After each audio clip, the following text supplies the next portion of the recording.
Hello అందరికీ welcome to our channel. నేను చూపించబోయేది cabbage పచ్చెనగపప్పు curry. ఈ కర్రీ ఎంతమందికి నచ్చుతుందో కామెంట్ బాక్స్లో కామెంట్ చేయండి. నాకైతే చాలా అంటే చాలా ఇష్టం. ఈరోజు టేస్ట్ కూడా చాలా మంచిగా కుదిరింది.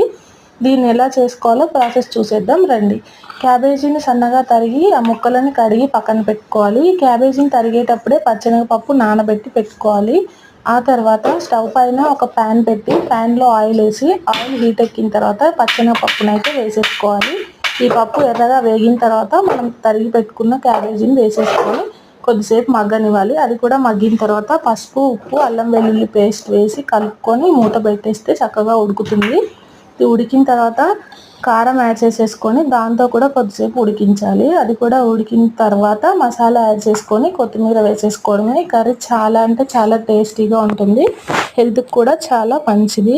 ఈ వీడియో కనుక నచ్చినట్టయితే లైక్ చేయండి, షేర్ చేయండి. ఛానల్ని సబ్స్క్రైబ్ చేయడం మాత్రం మర్చిపోకండి. Bye bye.